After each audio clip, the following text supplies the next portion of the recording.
Hello, and welcome to Bloodhouse, the show where we talk about art house horror movies. I'm your host, Joshua Conkle. And I am your devout co-hostess, Drusilla Adeline. Good morning and welcome, Josh. Welcome, welcome, welcome. How are you? I have to do a silly little voice every now and again. I'm doing very well. I am hydrated, and by hydrated, I mean drinking a lot of peach Snapple. I am doing well. I'm doing a lot of writing. I don't know. I'm feeling very creative in a really, really good and exciting way. How are you doing? Not creative. I don't feel creative, unfortunately, but I'm okay. You know, I'm just kind of puttering around, and that's it. I don't know. Not much to report here. Okay, but I love a good putter, though. I don't get enough puttering in my daily life. I'm like zipping around one thing to another, driving around the city, Yeah. I don't get a putter anymore. I'm not in my putter phase yet. I'm in my driver phase. Maybe I can get to my wood or my 9-iron phase, but then finally later in life I can be a putter. Well, this was all an extended golf joke for no one. Listen, I mean, everyone. I'm very excited for my cottage gardening puttering phase, which will happen someday when I don't have to worry about money. But right now, there's about to be a writer's strike. There are no jobs in sight. I'm not writing myself, and so it just feels bad. I don't remember who said this, but I read a quote recently that's like, being a writer is like having homework for the rest of your life, but you gave the homework to yourself and you can never finish it. It's like, that is how it feels. It sucks. Oh, that's grim. I'm so sorry. It's okay, but that's how it feels. Yeah. Oh my god. Have you at least seen anything good recently? I've been rewatching some things that I haven't seen in a long time. And in a long time, meaning I haven't seen them since I was like a little boy. So a few weeks ago, I accidentally did a double feature of 1980. And then this week, I accidentally did a double feature of 1981. Because next week is 82. Exactly. Get ready. Going through the weeks of the 80s. After seeing Dungeons and Dragons, which I loved, I wanted to watch a good fantasy film, but there aren't that many good fantasy films, to be honest, because they're expensive to make and mostly they turn out bad. So I went to the internet to do some research, and top of almost every list was this movie from 1981 called Dragonslayer, which I had seen as a little kid, like little, on VHS in maybe 1984 or something. And it's really, really good. It has all practical effects, which look better than anything that you'd see in a Marvel movie today, of course, because you can't beat actors existing in space with real objects. Mm-hmm. The script is really good. The acting is really good. And of course, it's like a young, handsome man whose name I can't recall, but I Googled him and I was like, why does he look familiar? And he's Janos from Ghostbusters 2. And he's like a middle-aged man on Veep, which is one of my favorite shows ever. Peter MacNicol. Yes, thank you. Peter MacNicol. I was like, who is this handsome young man? And it's Peter MacNicol, who I only know as an old man, basically. So I was like, holy shit. He was like a young romantic, lead in Dragonslayer. Oh my god, he was in Dragonslayer. I know him best as playing Renfield in Mel Brooks's Dracula Dead and Loving It. Oh, I've never seen that. He was also on the TV show Numbers for many years. I didn't see that either. He also did Sophie's Choice in 1982. He's the lead in Sophie's Choice. I've never seen Sophie's Choice. It's fine. He's very funny in Ghostbusters too, as the Eastern European art dealer Janos. He's really funny, and he's hilarious on Veep as the most vile, vicious, tiny little... He has the funniest scene in all of Veep in the hospital after a certain character has surgery. Oh yeah. He's so good. So it's just weird to see him as a young romantic lead.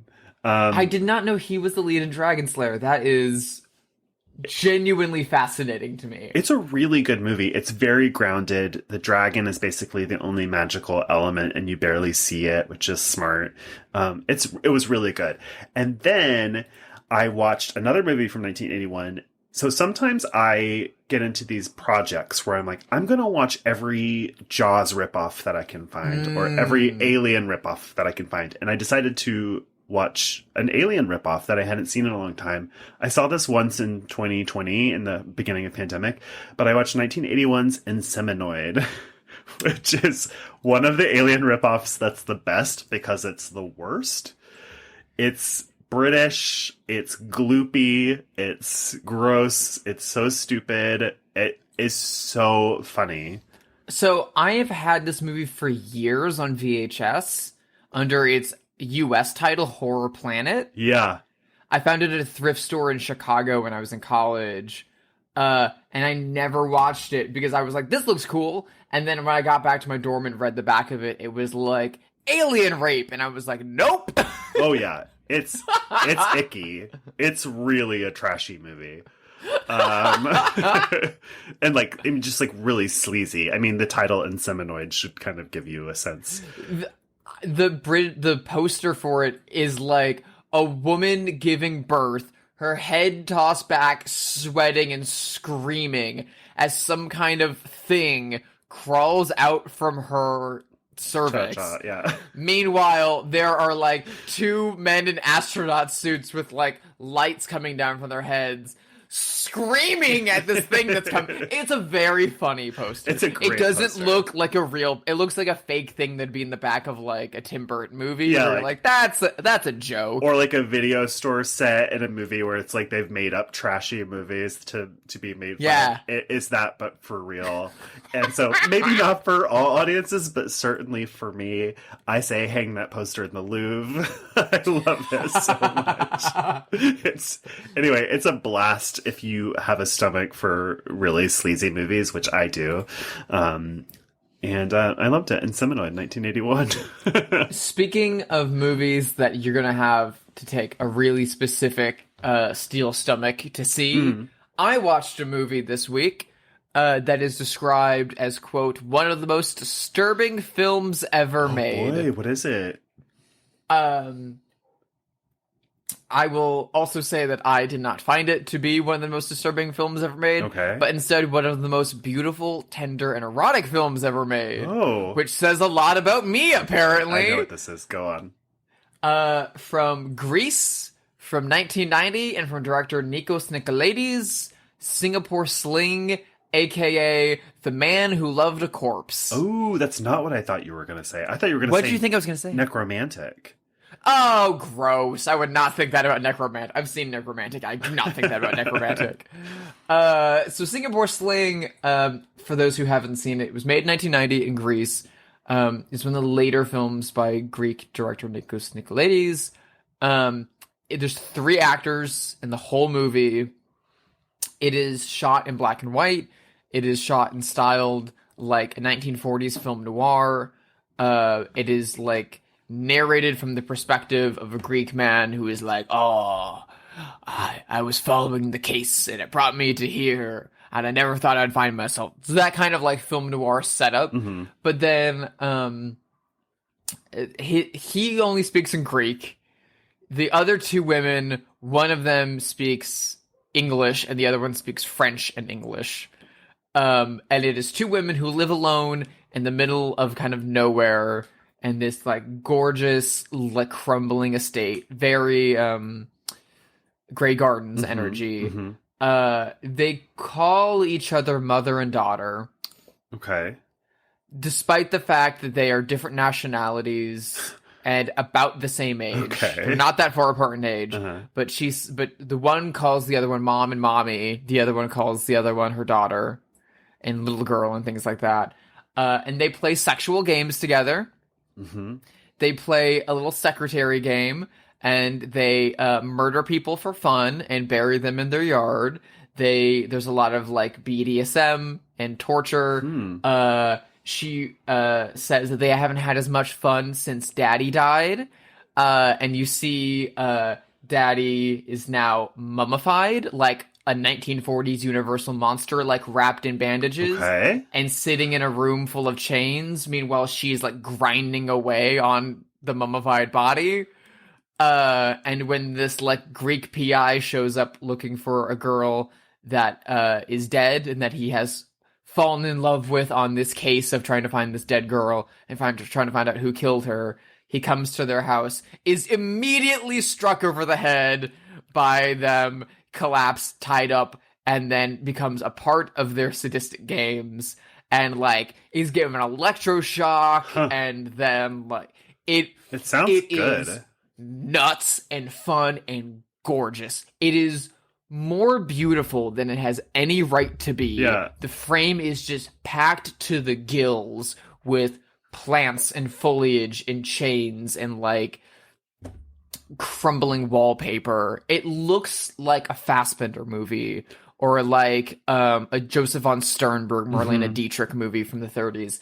It is stupid gorgeous, but there's people, like, puking and pissing and shitting. I was and, just like, about to ask, like, what's meant to be so disturbing about it? Because it sounds like Spider Baby or something. It sounds, like, harmless enough. Yeah, it has Spider Baby energy. But it's very explicit. Okay. It also kind of reminds me of Daisies in some ways, okay. the Czech film. There's a lot of scenes where they've got this guy who they call him Singapore Sling, hence his name, because the only things in his wallet are this photo of the girl that he's looking for and a recipe for a Singapore Sling cocktail. So they just call him Singapore Sling. Where are you going, Singapore Sling? We want you to stay here with me and Mommy, Singapore Sling. Ooh, I want to see this. It's really, really, really, really, really good. It's only available on, like, one US DVD that was put out, like, 20 years ago. Okay. I think you can still get it. I couldn't find it on, like, Amazon or anything like that, but it's available on eBay pretty cheaply enough, and it was released by Synapse, who put out Suspiria. You can still buy it from their website and from, like, Grindhouse Video and stuff like that, so highly recommend it. Cool. I would love to do an episode on it eventually. Yeah. You would fucking love this movie. It is a deviant, weird little thing. The box art has a quote from Kayla Janice, the director of... My idol. Yes, the author of House of Psychotic Women. This is very much a House of Psychotic Women kind of movie. God. But her quote on the box is that it's one of the most disturbing movies ever. And I'm like, I love you, Kayla, but no. No! You're like, for who? For who? For him, What maybe. am I, in kindergarten? This shit's fun. Sign me up. I was gonna say, if you like Pink Flamingos, or if you like, it's so many things in one.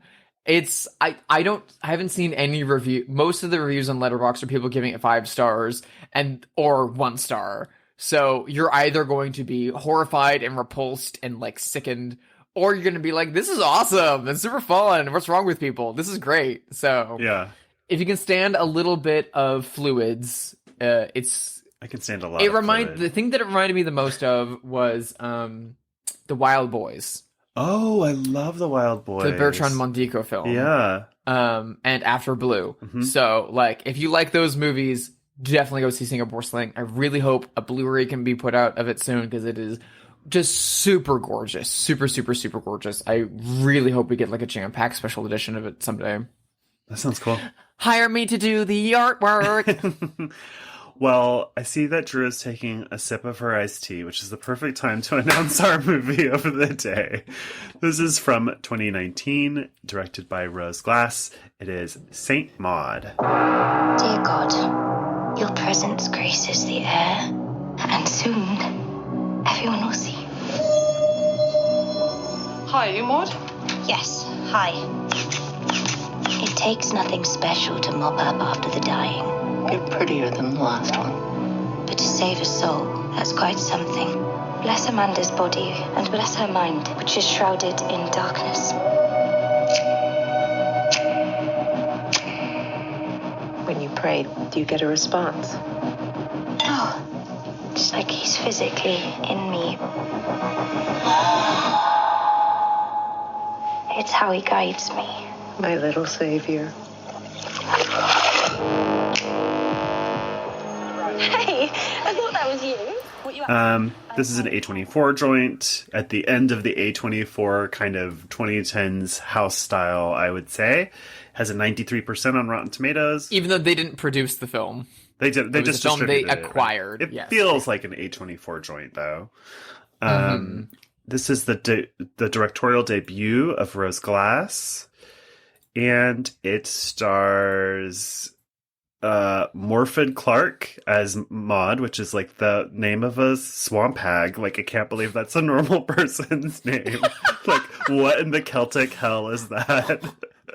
But really great actress. And Jennifer Ely as the older Amanda Cole. So I guess I'm started there, so I'll give you a synopsis. Maud is a newly converted Roman Catholic who works as a private home carer, and she goes to the very fabulous house of Amanda Cole, played by Jennifer Ely, who is only a middle-aged woman who's got stage 4 cancer and is dying, but used to be a famous avant-garde choreographer. And so, as a new convert, Maud becomes obsessed with saving Amanda's soul, and it gets weirder and weirder and weirder. She's hearing voices that may or may not be from God, and yeah, that's it. It has an ending that I don't think we should spoil because it's really killer, and it's a relatively new movie. Had you seen this before? Yes. So, I had friends who were working on the poster campaign for this movie in mid 2019. Mm-hmm. And so I was hearing rumblings that, like, there's this new A24 movie, it's a horror movie, it's got religious elements, female filmmaker, that kind of vibe. And I was just kind of like, oh, I wish I was working in that poster. That sounds like something I want to work on. Yeah. And so it didn't come out stateside until 2020 during the pandemic, during lockdown. And so I rented it and watched it on VOD around then. Same. And I remember being very excited because it had played tons of festivals, and was getting a lot of acclaim. It's one of those posters that just like quotes. Mm-hmm. And I was disappointed. Oh, okay. I feel like everyone was talking this movie up, and it was like on the cover of Fangoria, and people were like talking about how like Saint Maud's coming to save us, like kind of stuff. And the like month around the time it was released, everyone was talking about how much they love this movie, and how great and powerful it was. And then I haven't heard anyone talk about it since then. Yeah, really. I picked this movie, but to be honest, I'm not sure why I picked it other than like the subject matter of our podcast and trying to think of movies to talk about. And also like just programming, right? So we did an older movie last week, a more obscure movie. So it's like time to do a new, more contemporary movie. So like those kinds of considerations. Same as you, I saw this in early pandemic. I really liked it. Yeah, same. And I'm hesitant to make this like a review episode because, you know, we're not really critics. We're not here to review movies. I didn't have high expectations the way that you did. But I gave this like a 3 stars on Letterboxd. I think it's beautifully filmed. I think the acting is good. I think it's a solid movie, but I'm not sure why I don't like it more, frankly. I had the exact same feeling. So this movie has a lot of things that like check my boxes. Right. It's kind of perplexing. Go on. It is an independent film from a female filmmaker. It is a British film. It is set by the seaside at like a dwindling like attraction town. These are also my favorite things. Mm-hmm. It is about it's about religion. It's about a very religious nurse who has like a saint complex. Yeah. It is a lesbian film. There's strong sapphic desire. The soundtrack includes one of my favorite bands of all time, Gang of Four. Yeah. And it has you know, the what happens in the final scene is really awesome and something that like the final moments are legitimately great, I think. However, it doesn't work for me. And I don't know why it doesn't work for me. Exactly. I feel the same. I wouldn't say that it doesn't work for me. I just feel like, because I think everything actually does work. I just feel like unmoved by it, and I don't know why. It's very detached. Maybe that's why. Something about it feels a little bit by the numbers, or... It feels by the numbers, but it also feels downplayed a little bit. I feel like if this movie had the same script, right, and had the same production design and had the same setting and like same music and all that kind of stuff, but it was just cranked up a little bit more. Mm-hmm. If the performances and the cinematography were more akin to like a Ken Russell movie or like Possession or something like that, I would be more engaged with it and it would pull me in a little bit stronger, which those are also like movies about female mental illness and movies about queerness and movies about religion and faith and like the kind of Catholic way of self-harm in some ways. But this movie is filmed in what is a very contemporary, and this is we're gonna get into why Drew doesn't like modern independent and European films lately. There's been this kind of move towards slower cinema and more like downplayed performances and stuff. And it works for some projects outrageously well. It does not work for everything. It doesn't. It's true. And I did see on Letterboxd a lot of people, not a lot of people, because this has 93% on Rotten Tomatoes, right? But there's enough people on Letterboxd who are like 1 star and then like, I cannot watch another slow A24 horror movie as long as I live. But I will say, and I agree with you that was true, but my spidey sense tells me that the opposite is true now. That like we're at the beginning of it, but we're moving towards a wilder, more maximalistic, is that a word? Yeah, maximal. I don't know why I'm getting stuck on this one. For listeners, Josh isn't a professional writer. We're moving towards this. We're trending towards maximalism. Again. Yes. I'm thinking of movies like Barbarian, things like that. Like, I feel like that we're moving away Evil from Dead this. Rise. Yeah, we're moving away from the minimalistic, quiet movie. But yeah, I think that this is on the tail end of that trend. I mean, it's a movie that, like, from a filmmaking standpoint, I see the roots of Jeanne Dielman, of Chantal Akerman, of Carl Theodor Dreyer, especially from a religious perspective of what it's doing in there. However, those are great filmmakers, and those are great movies, and a lot of contemporary filmmakers are going to those wells nowadays, as opposed to Stanley Kubrick or Orson Welles or Alfred Hitchcock and stuff like that. They're moving more towards that mode of filmmaking. And if you just look at the Sight and Sound list that came out last year, that, kind of changed the game, because all of a sudden, out of nowhere, Dark Horse, Jeanne Dielman overtook Citizen Kane and Vertigo as the people number were one so film. mad about it. People were very chill, as they can be on the internet. Exactly. But it made sense. A lot of contemporary filmmakers are making more films like that. So I can absolutely see why both critics and directors who are making and championing these kinds of movies would, kind of move the North Star. It's no longer grand biopics and stylish thrillers. It's now this, which sure, fine, okay. It's not for me. Personally. I'm a defender of slow, arty horror films from A24. There's a lot of them that I really love. I love the work of Ari Aster. There's just like a bunch of them that I really love, and I feel like they are not in style anymore, and so people have started to attack them, and it makes me want to defend them. I think in 20 years, there'll be a stripe of horror fan that is obsessed with these movies, the way that they are Hammer horror movies or any number of other like little moments in the horror space. But I do feel like it's out of style now. Yes. I mean, and don't get me wrong, I do love a lot of slow, artier films. Like, but not of this A24 2010s variety, is my understanding. No. I mean, minimalism is hard. Yeah.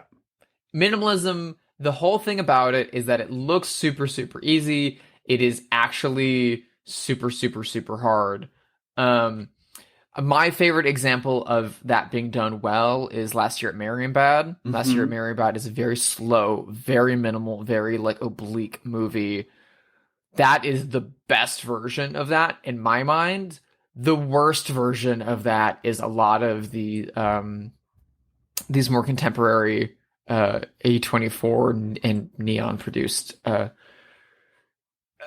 dramas and horror films. Not to say that one is worse than the other, but I just feel like they're not made with the same intentionality.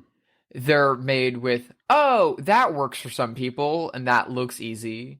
Yeah. And I'm not saying that this is the case of Rose Glass. I'm not saying this is the case of Saint Maud. I'm just saying the trend has upticked toward that. And it is easy to like lock a camera off and let stuff happen. Yeah. And then have some like handheld for your little bit of action stuff.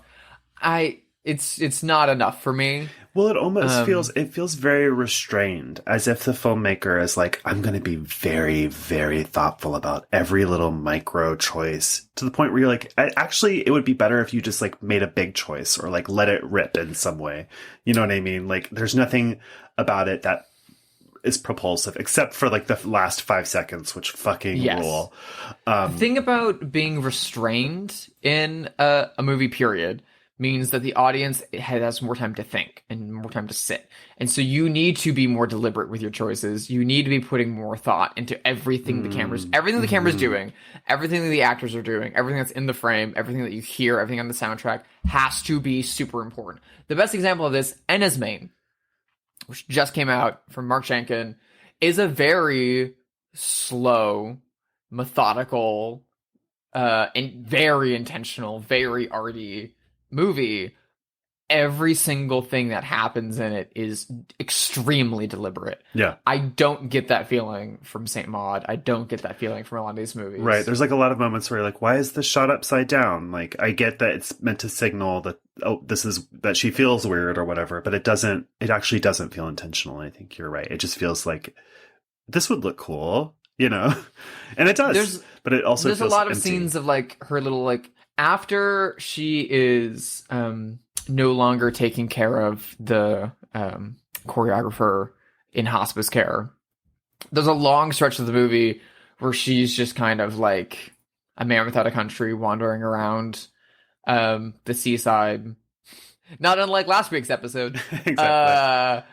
Returning to her little bedchamber. And a lot of that sequence and a lot of those shots, I'm like, what are we learning here? Are we learning that she's desolate and alone and dealing with stuff? Okay, cool.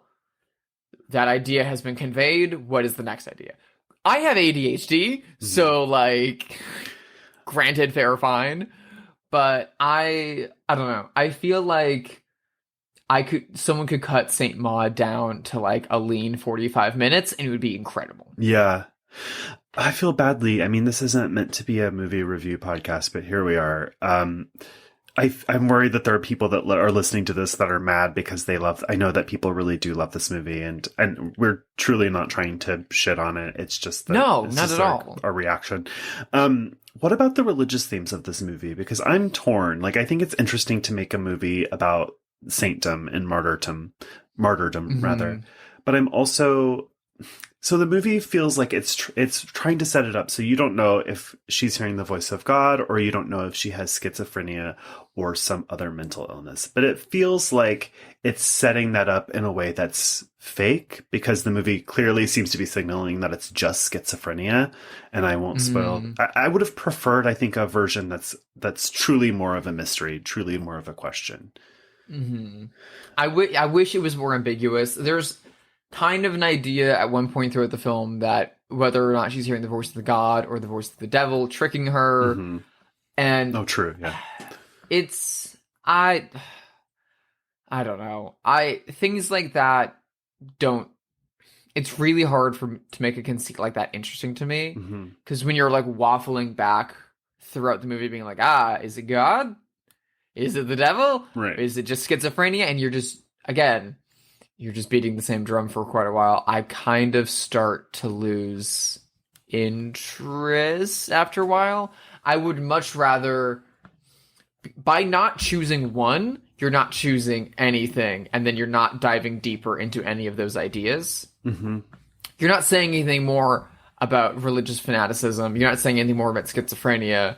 You're not saying any more about satanic corruption if you only give surface level enough to like hint at all three throughout the film. And so I feel like it doesn't go deep enough, whereas a movie like Buñuel's Time of the Desert, which is also about saintdom and martyrdom, it is 45 minutes long. Not to harp on run times or anything like that. I'm just saying. This is only 80 minutes, by the way, Saint Maud. It feels like 2 hours. Yeah. It does not feel like 80 minutes. In that movie, it's like very explicitly like, this is the devil. Mm-hmm. It's like she's in the guise of a young girl, but this is the devil. And she will pretend to be God and pretend to be Christ. And play with him. But it's never trying to like sway you one way or the other. And it's able to get much more into the themes and the ideas. Because at the end of the day, like, this movie is also very sympathetic towards Maud, so I kind of don't... It's... Right, you're in her point of view, not... You're in her POV, and, like, she's coming down on Amanda for having sex with a woman, and there's, like... Sex worker. A sex worker, and she gets very up in arms about this and gets called out multiple times for being homophobic, but then walks it back and is like, I don't care if it's a man or a woman, you shouldn't be doing it anyway. And it's like, if you want her to be extremely religious and like pearl clutching, go ahead and make her homophobic. Like, they and there's a lot of like past PTSD that comes up for her character a lot, which again happens a lot in contemporary slow ray 24 released horror films, to the point that there's nothing new here. It's not saying anything about religion that's very strong, other than like it's a corrupting force and people wield it improperly. Yeah. What I like about the idea is that the thing that's interesting about saints to me and martyrdom is that these people become saints after death, right? So like it requires these crazy huge leaps of faith. And so that idea is really interesting. Listening to you talk, I'd almost be more interested in a movie that is where you're sat in Amanda's point of view instead of Maud's. So you have this new nurse come in and she's very religious and things start to get weird. And so it's almost like a Rosemary's Baby kind of like turn of the screw kind of vibe. That would be more interesting to me. And she's ill, and she's, not able to afraid move. of dying. She's in his hospice care, so she's going to die, and she doesn't know what's going to come next. The most interesting ideas around religion in this movie are from Amanda's perspective, because she is an atheist, and she kind of, like, plays into some of Maud's religiousism occasionally to placate her, but also, like, out of, like, interest and fear, because she is dying and doesn't know what's coming next. And the best scene of the movie is right before the climax with her. And then it kind of falls apart when it goes a little too genre-y. And so I agree with you. I feel like if it was from Amanda's perspective, the moment that I started drifting and being less interested in the movie was when we left Amanda's house. Mm-hmm. And she's kind of exiled. And then we're just with Maud in her little bedchamber. And I'm like, oh. Yeah. I don't care about Maud. Yeah. Oh no. Although I do think that the performance is good, and I'm sorry that I made fun of her name. Her name is Morphid. I'm just, I assume that that's like a Celtic name or something that I'm not familiar with. It was out of pocket of me to do that, and so I apologize. I did think the performance was pretty good. I loved Jennifer Ealing as Amanda. Yes. So, by the way, I know that you didn't watch this show. For listeners who did, apparently Jennifer Ealing was the original Catelyn Stark in Game of Thrones. So, legendarily, there was an original pilot of Game of Thrones with a completely different cast that HBO kiboshed and gave them another chance. And so they restructured it, recast it. And so she was in that original cast. Yeah. Who was she replaced by? I don't know the woman's name, unfortunately. Yeah, I don't know. I feel like couching it in Maud's perspective, and especially the way that the film ends, which again, I love that scene Mm-hmm. that it ends on, but I don't think that's an earned conclusion to the story. It wasn't a satisfying ending for me. It was a cool scene. It was a fun scene. It was an inevitable scene from a narrative perspective, but it didn't feel like a satisfactory conclusion to the film. And it really felt like the movie meandered for a while, and then that happened, and then the credits rolled. It didn't feel like things were like leading here. It didn't feel like paced into it. It didn't feel like that resolved anything about her character. Yeah. It didn't feel like this was her only option. It didn't feel like, I don't know. I think for me, the downfall is that, and I said it once, but I'll just like elaborate more. The movie seems to think that it's setting up some options, one being God, one being the devil, one being mental illness, but it's actually just saying mental illness the whole time. Mm-hmm. As opposed to other movies that handle this, like, what does this movie look like if it is God the whole time? Like, that is more interesting to me. And yeah.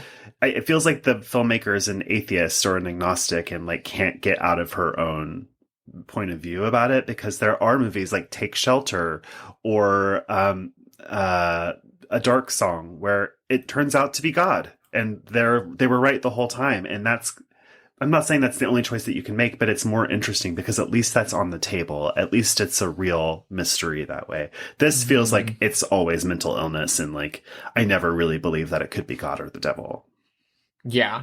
I mean, when it is just, she's schizophrenic and these are the things that a schizophrenic person does, it feels a little dismissive of. And also, yeah, are those illness. true? Is that how it is to be schizophrenic? I don't know.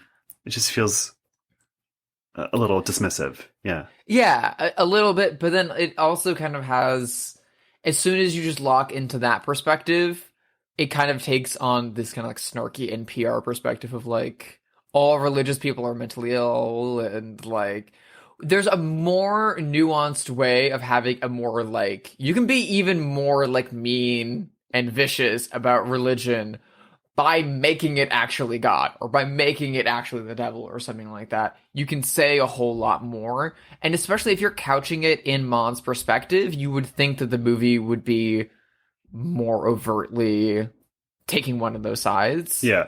But it almost feels like the movie is like taking not a God's eye view of Maud, but rose glasses eye view of Maud, which is interesting. And like, I like to see a director's vision and intentionality and personality like all over the movie.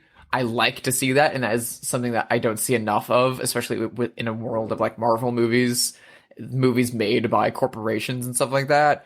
However, for this story, I feel like it would have been nice to couch it more within either the like supernatural religious element of the film in perspective, or like exclusively in either Amanda's or Maud's and drive it. I just feel like, I don't know. I feel like either the script needed another pass before production, or it needed a slightly tighter edit. But again, movies with this pace and these kinds of stories are in fashion. And I don't like to say we're in fashion. It's 2019, like 2020, like this is 3 years ago. I do think that the tide is changing, though. I'll say that again. Yeah. Like, I think that they're going out of fashion and something else is coming into fashion. That's my take on it, my vibe on it. I will say, for a movie about a woman who is strongly religious and is persecuted by everyone around her and is not believed by everyone around her, and who speaks to God and deals with sapphic themes, another movie did all those same things, only a year or two after this, and that was Paul Verhoeven's Benedetta. Benedetta, yes. And I feel like Benedetta covered the same themes as Saint Maud, stronger. I would agree. There are things I really love about this movie.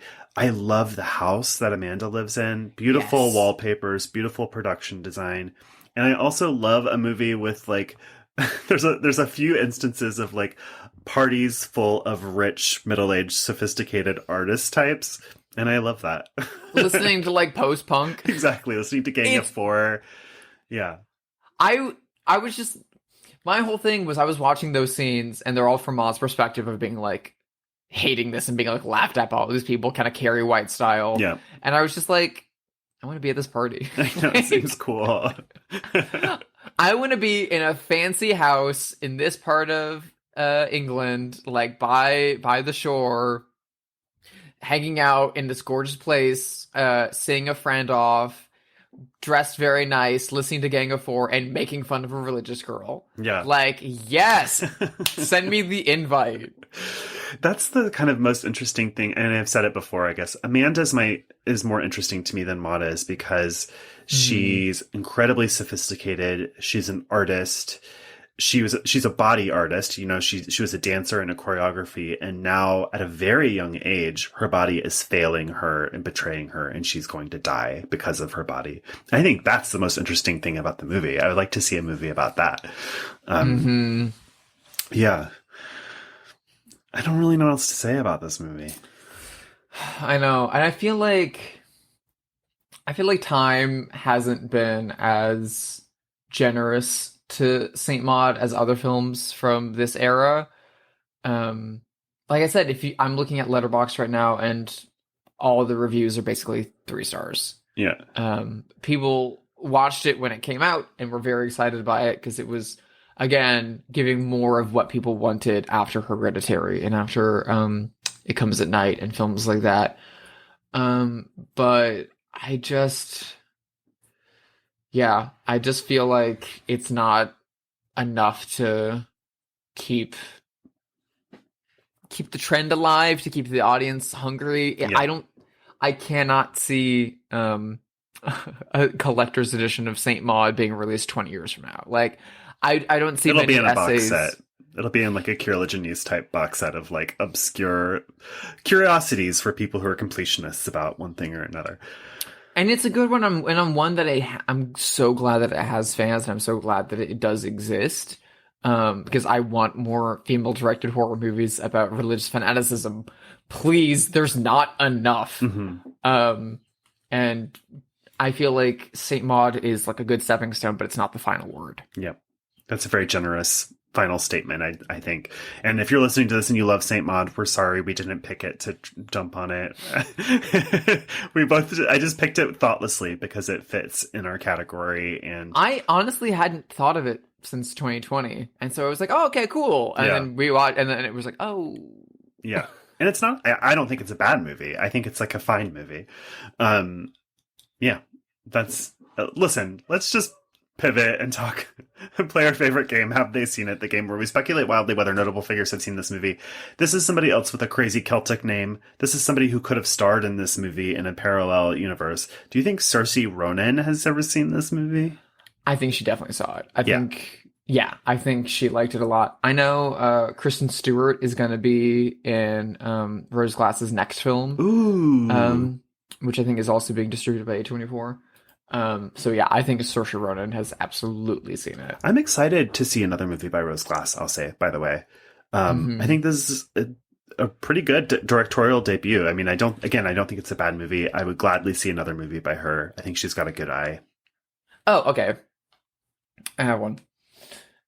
We mentioned this director a little bit ago who made a similar religious film and who has very strong takes as to whether sex should be depicted in movies, and he is right. Do you think Paul Verhoeven saw Saint Maud? Yeah, I do think so. I mean, it feels like he is a man of the globe, a global person. He attends film festivals, and I'm sure gets sent a lot of things. So I would guess that he has. I don't know if he would like this, to be honest. I think he would think it should be more fun or like sexier. And I agree with him. I have someone else. Okay. Do you think, speaking, this movie is very much about grief and about faith. Do you think great author Joan Didion caught Saint Maud? No way. This is like way beneath her pay grade. She's also quite old in 2019. I love Joan Didion so much, though. Um, I hope she did. I would love to see it, like a long New York Times article by Joan Didion. That's about why. Saint Maud. Leave Joan Didion alone. This is a person I thought of a lot during the movie because to me, Amanda Ealing kind of looks like a younger version of her. I know that Meryl Streep has not seen this movie, but do you think her daughter, Mamie Gummer, has seen this movie? Wait, Meryl Streep's daughter is named what? Mamie Gummer. She's an actress. Young actress. That is such an unfortunate name. One of the stars of The Gilded Age, one of my favorite shows with no stakes, where every episode is like, will we have the silverware polished in time or whatever? You know, it's one of those type shows. I think she's absolutely seen Saint Maud, and she strikes me as the kind of person who loves Saint You're just Maud. judging this by a photo of her that you just Googled just now. So what? Yeah, no, so what? what? So what? I'm asking. I think it's great. That's the game. That's the game. Yeah, exactly. Yeah, Mamie Gummer, pretty good actress. She's not a Meryl Streep. Vicious. Not a Jennifer Ealing either, for that matter. But, you know, she's fine. I have one last question to ask. Do you think any of the members of Gang of Four saw Saint Maud? No way. Absolutely. They just not. cashed the check. Yeah, exactly. They didn't even know where it was coming from, right? I'm sure they got that check through like a publishing company or, you know, and like, oh, they're like, great, this was used in a Kia commercial or something. Who knows? We'll take it straight to the bank. Yeah. Anyway. I'm sure Kia commercials have a lot of Gang of Four checks. You never, I don't know. This is the first thing that came to mind. Thank you for listening to this episode of Bloodhouse. If you liked it, please rate it wherever you listen to podcasts. You can email us at bloodhousepod@gmail.com. You can follow us on Twitter or Instagram. Drusilla, where are you? I am over at sisterhidedesign.com. That is my website. My art is there. All my new shit. I'm also on Instagram at Hyde Sister, and I'm on Letterboxd, Drusilla Adeline or Sister Hyde. I'm right over there. Josh, are you stuck in the interwebs these days? I Where are you? am. I'm on Twitter, Instagram, and Letterboxd at Joshua Conkle. Next week, we're doing something we haven't done in a long time. We're going to the movies. And what are we seeing? Yes, next week is our once-a-year trek out to the movie theaters, out of our Dungeness caves in Los Angeles. We're going to see another brand new A24 joint from acclaimed director Ari Aster. We are finishing the cycle. We are staying up to date, and we are going to find out why BEAU is afraid. I'm excited and nervous for that one, but it will be whatever it is, and that'll be great. Can't wait. Thank you. Bye-bye.